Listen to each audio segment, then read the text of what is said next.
Hello and welcome to Daily Debrief brought to you by People's Dispatch. I'm Shriya and in today's episode we discuss the implications of renewed clashes in the eastern region of the Democratic Republic of Congo.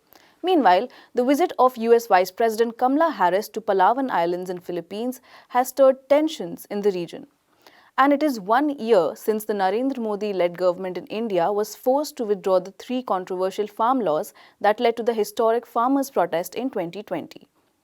In the eastern region of Democratic Republic of Congo, fighting between the Congo Army and the M23 rebel group has moved closer to Goma city following renewed clashes.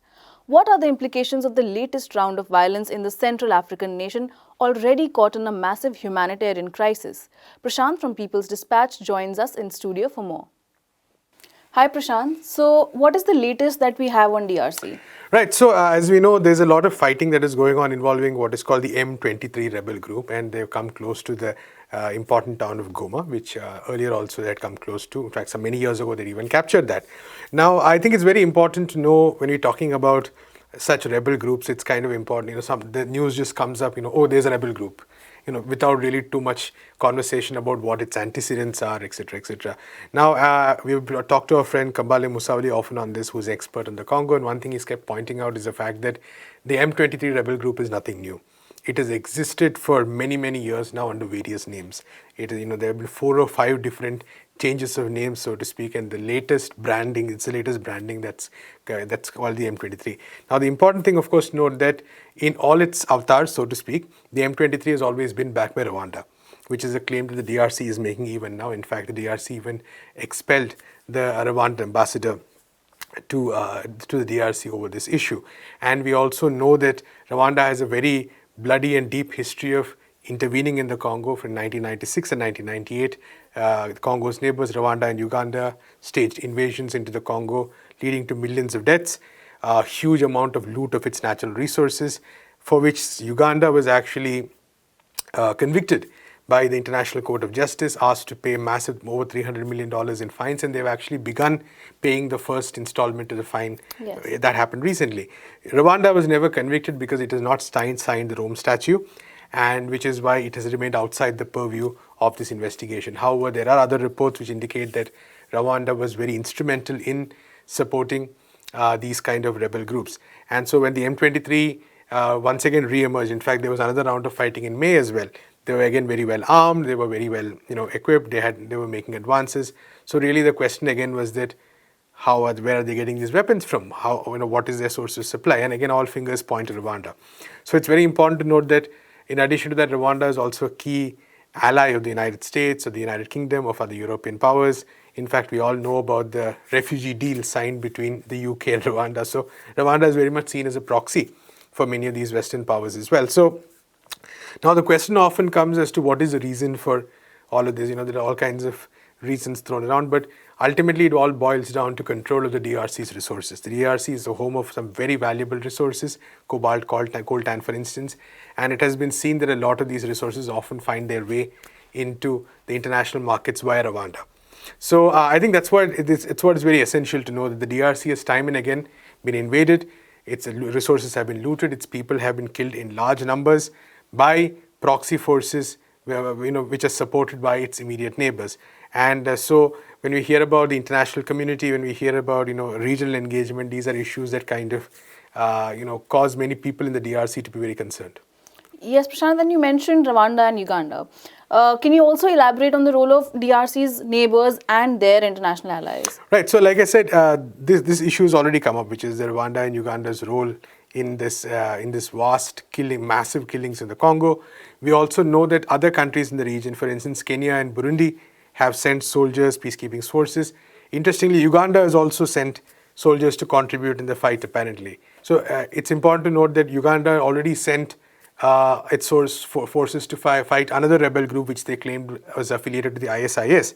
On the other hand, groups there say that there's actually no real connection. This is something that's just manufactured to sort of bring the Western powers into the war, etc. So these are very contentious. In fact, even Burundi's intervention in the DRC has been widely condemned by activists. So what we see time and again, unfortunately, is the fact that in the name of protecting peace, in the name of fighting rebels, etc., what you're seeing basically is violations of the DRC's sovereignty in various kinds. Let's be clear: the DRC's governments have also been collaborators at various points of time with Western interests, etc., etc. But the scale of suffering borne by the people is very, very immense, and that's what's important to remember, because all this fighting is forcing people to get displaced, people are getting injured, people are getting killed, and all this is because there is the massive impunity that is enjoyed primarily by Rwanda in this context.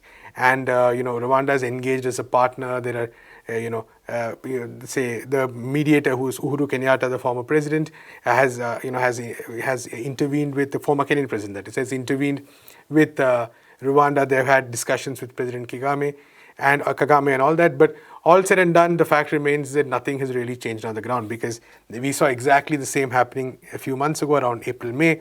We saw exactly the same happening a few years ago and the years before that, and nothing really has changed on this. So unless there is, I think, an acceptance or an acknowledgement from the international community about, one, the support it is giving to Rwanda; number two, the fact that the support they're giving to Rwanda is enabling this large-scale loot of minerals and resources, which are essential for the kind of technology-centric world we live today, because many of these minerals go into manufacturing some of these high-end technological goods. Unless there is an acknowledgement of that, unless there is more awareness, unless these governments, these Western governments, are also called out for their support of Rwanda. So it's not, it's very easy to express concern over a local rebel group, but its links, like we've said, they point to to some of the richest, some of the most powerful in the world. So unless these links are really exposed, unless these links are really called out, it's very difficult to envision peace and justice. Similarly, unless there is justice for the millions who were killed from 1996 onwards, which has not happened. Let's be very clear about it. This reparations that Uganda has been asked to pay is just a small amount, over 300 million or something. It's a first step, but it is nowhere close to addressing the kind of issues. There's been no criminal prosecution. It's nowhere close to addressing that. So all these are really pending issues as far as the DRC is concerned. A very important country as far as Africa is concerned, as far as the world is concerned. A country with a very rich heritage of anti-colonial struggles as well. A country with a very rich, unfortunately, a horrid past of imperialist intervention as well, which is why it's very important to keep looking at the DRC. Right, Prashant. Thank you so much for joining us today. On Tuesday, November 22nd, Kamala Harris visited the Philippine island of Palawan at the edge of the South China Sea. The US Vice President's presence close to disputed waters caused quite a stir. Various progressive groups held a protest in capital Manila, calling the visit harmful to the country. Anish from People's Dispatch joins us with latest updates. Hi Anish. So first of the islands, can you tell us what is the significance of this visit to Palawan? So Palawan is strategically important, obviously, considering the fact that it is close to the Spratly Islands, just about 100 kilometers away from Spratly Islands, parts of which the Philippines claims for itself as part of the Palawan province. Now, the thing is, when this is the highest visit from the United States to the islands. Now, obviously, they are not on the disputed territory, definitely, but coming in a place that has a disputed border, so coming very close to it, and having a photo op with the Coast Guard of that country and making announcements, promising, in getting involved in the case of a war with China, very clearly, talking in very aggressive terms, and calling it its oldest ally in Asia. All of these, definitely, the whole set of things is definitely an aggressive diplomatic move against China at a time when, as we have spoken about this in the show several times over, ad nauseum, in fact, is how at a time when US is trying to encircle China in the East Asian and the Southeast Asian region. Now, so definitely in such a case, in such a scenario, this is definitely going to have its own diplomatic repercussions. How China is going to respond to it is a different thing altogether, but there are obviously people in the Philippines who are not very happy with it, because this is only going to make matters worse for them, even though there has been a raging dispute for decades now over these islands. But there has never been such a level of third-party aggressive intervention happening so far. And like you just said, so activists have alleged that this whole visit is a facade to pump more military aid into the country. How do we understand this claim? I mean, the claim is not without substance, obviously. The fact that the US is promising about $100 million in to enhance defense capabilities of the Philippines, and is already having budgets earmarked for its Indo-Pacific strategy. By 2023, it has the Congress has already earmarked around $7 billion for its Pacific Deterrence Initiative, what it calls Pacific Deterrence Initiative, which will include extended joint military exercises, enhanced joint military exercises, arms deals, and all sorts of other military, or display of military capabilities in the region, in alliance with about 13 nations, which includes the Philippines. It shows that definitely this whole visit is very clearly intended towards expanding US's military capabilities vis-a-vis China, rather than actually a friendly visit by the second in command of the United States. We can also see the manner in which Vice President Harris has talked about several issues that concerns the civil society in the Philippines, including freedom of press, rights violations, attacks on journalists, attack on LGBTQ community, attack on women, and a whole host of other issues, most of which you had a very vague set of statements where she said that you're not alone and so on and so forth. But very specific cases were not mentioned. When Harris talked about freedom of press and the attack on journalists, she completely missed the most high-profile case that happened very recently in the Philippines, which is that of the killing of Percy Lapid, and not even a passing mention of it, considering the fact that they are trying to make alliances with the current Marcos administration. So definitely, they do not want to shame him publicly or even make any kind of comments that will enrage him and that can also cause a diplomatic problem later in the future. And so this is a very small set of piecemeal statements being made with nothing to follow through. And that only shows that, and that is only something that the civil society is talking about, the fact that there is a hollowness in all of the things that the United States is trying to claim that it stands for, especially among its allies, who often get a clean sheet and often do not get any kind of scrutiny from the US when they commit the kind of atrocities that the US supposedly stands against. So this is definitely, the whole protest is definitely geared towards that, towards bringing out that sort of hypocrisy, and at the same time, the militarization that it is going to augur for the next several years, which can only destabilize the region, which can only add tensions to the region. And that is something that the civil society is also quite concerned about, whatever their stand be vis-a-vis China. All right, thank you so much for joining us today, Anish. Farmers in India are saying they will have to hit the streets again. India saw one of the biggest agitations led by peasants and farmers from 2020 to 2021. The trigger was three farm laws passed by the central government. These laws changed how agricultural produce would be stored and sold in India, and they promoted contract farming. Protests against them began in the agriculture-dependent state of Punjab and in November 2020 spread to other states. A year later, the government was forced to repeal its laws, but farmers called off their agitation with some demands: a stable price environment, more state support for farmers, and higher prices for their crops. With demands still pending a year later and another agitation may be on the cards. Pragya from NewsClick joins us in studio for more. Welcome to this episode, Pragya. So first off, what was the agitation of the farmers about? Right, Shreya. So first we should understand the background. About a fifth of India's national income goes into the agricultural sector, on which about half the population depends. So this means that rather the farmers of India have a very poor standard of living, right? Half the population, a fifth of the GDP. So that's the basic backdrop against which the farmers' agitation broke out in 2020, which lasted for actually over a year.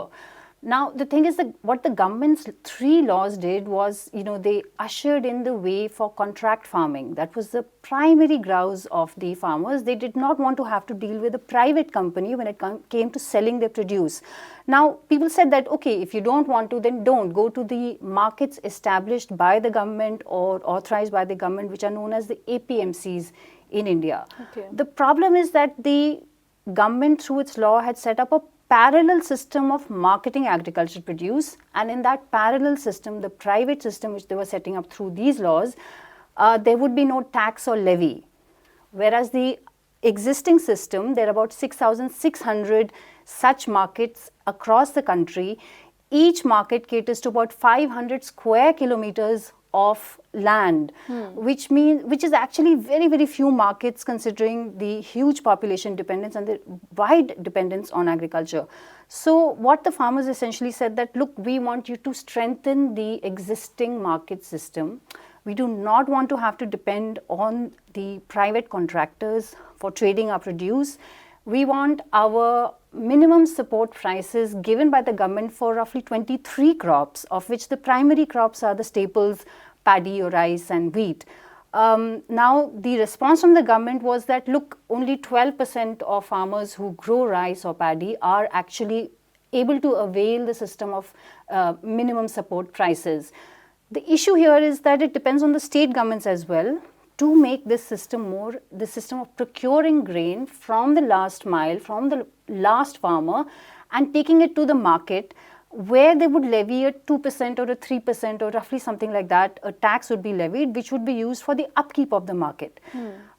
Instead of doing that, the government came up with this parallel system where there would be no taxes, which essentially means that the states which are not making too much money from the levies would just shift, deprioritize the official marketing system for grain. This becomes a big problem for those farmers whose produce is in small quantities, right? Now, how would the farmer take his produce from his farm to the market has always been a very big question, and the farmer's response has been build more markets. 6,600 or so in 2017 is absolutely inadequate. The second layer of demand for from the farmers has been that how is the price calculated by the government, right? The minimum support price, one of them, it takes into account 7 factors. The most important factor is the cost of production. But they want a government commission report. The Swaminathan Commission report has said that the MSP should be cost plus about 50% as profit. And it also takes into account certain kinds of labor, cost of labor performed even by family members of a farmer, etc. So they want this more efficient and this wider coverage for the MSP, which also means that they want more crops covered under the minimum support price system. Instead of all of these things, what the government said is that, look, we are going to do away with barriers on on who procures how much. It'll be a private trader, he can come in, and they try to sell this sort of free trade thing, but actually they were setting up a private system which would compete with the government system, which the farmers found very unfair. Yeah, Pragya, so you said the problems that the farmers were facing at that time are pertinent, they're structural. Right. And how do we look at the developments that have happened since the withdrawal of the laws from then? Yeah, so Shreya, actually in November 2021, the government decided to withdraw these laws. There was a state election was pending, and it was widely believed that the election is what made the government sort of think that this protest is far too widespread, getting too much traction, and going beyond peasants and farmers to include workers, women, and others who could raise their demands, also pro-democracy demands, which were not suiting the government at all at that time. So they withdrew the laws, and the farmers set certain conditions. They said that, look, you're going to cover more crops which we grow under the minimum support prices system. You're going to ensure that the minimum support price and the market price, because not everybody takes their crop to the government run system or the government facilitated system.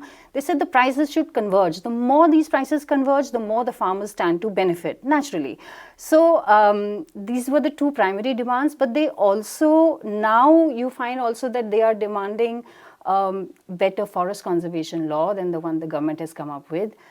They want tribal rights to be defended. It's becoming once again, a larger pro-democracy movement, as well as a movement that raises basic economic demands of the peasant communities and the farmers. The other thing, right now, the farmers have said that on 8th of December they will meet. The same people who were behind the earlier protests are protesting in different parts of the country right now, primarily in Punjab. But they're also planning on 26 November, a march to the governor's office. They're framing a memoranda which they plan to submit to the government. So these are the basic pending demands that they're raising. All right. Thank you so much, Pragya, for joining us today. And that's all for today. For more such stories and updates from around the globe, please keep following www.peoplesdispatch.org and also follow us on Facebook, Twitter and Instagram.